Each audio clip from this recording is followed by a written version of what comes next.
दो चीज़ों से भगवान से अति प्रसन्न होते हैं। एक तो भगवान को चंदन लगाया जाए और एक भगवान को बिना टूटे चावल चढ़ाया जाए।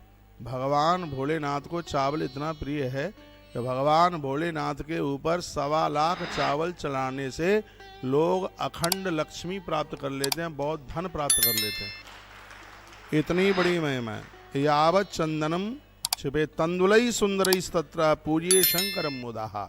एक भी चावल टूटा हुआ ना हो, और ऐसी पूजा में दुरस्त चावलों को, बिना टूटे हुए चावल आप रखिए, उनसे पूजिए और भगवान को चंदन लगाएं। कुसा अपामार्ग कर्पूर जात चंपक ही पाटलई।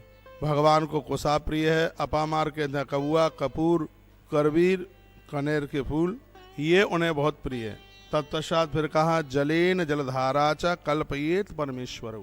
आप जो भगवान को जलधारा चढ़ा करके जो अभिषेक करते हैं, कल्प कल्प तक पाप स्पर्श नहीं कर सकते। जलधारा भगवान शिव के ऊपर चढ़ाने की इतनी बड़ी महिमा है। वैसे भी कहा गया जलधारा शिव प्रिय, अलंकार प्रिय विष्णु। भगवान नारायण को अलंकार प्रिय है, भानु सूर्य भगवान को नमस्कार प्रिय है, लेकिन जलधारा शिव प्रिय। भगवान महादेव को जलधारा बहुत प्रिय है, बहुत ही ज्यादा प्रिय है। जलधारा बहुत प्रिय है, इसलिए भगवान शंकर को अभिषेक करके उनके ऊपर जलधारा छोड़नी चाहिए, ऐसा वर्णन किया गया। मंत्र पूर्वम प्रकृतभ्याम पूजवाम सर्वफल प्रदा। यदि आपसे मंत्र आते हैं तो मंत्रों के साथ में यदि अभिषेक करते हैं आप, तो उसका पूरा का पूरा फल मिलता है। उसमें कहीं किसी भी प्रकार की कोई कटौती नहीं होती। आपसे कोई भी मंत्र नहीं आते हैं, रुद्राष्टाध्यायी के कोई भी मंत्र आपसे नहीं आते, तो ओम नमः शिवाय का तो जप आप कर ही सकते हैं। ओम नमः शिवाय का जप कीजिए। ओम नमः शिवाय, ओम नमः शिवाय, ओम नमः शिवाय, ओम नमः शिवाय, ओम नमः शिवाय। इस मंत्र के जप के द्वारा भगवान शिव का महारुद्राभिषेक कीजिए। और मैं आपको क्या बड़ी बात बोलूं, एक छोटी से छोटी बात मैं आपको बोल रहा हूं।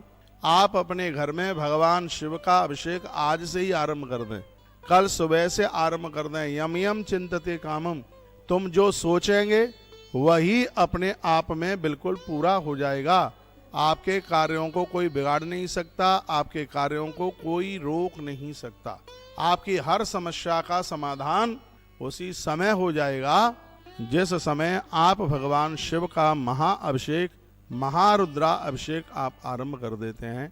अपने घर में शंकर की पिंडी रखिए। तुलसी वन आश्रम ने भी देश में बहुत से शिवलिंग भेजे हैं।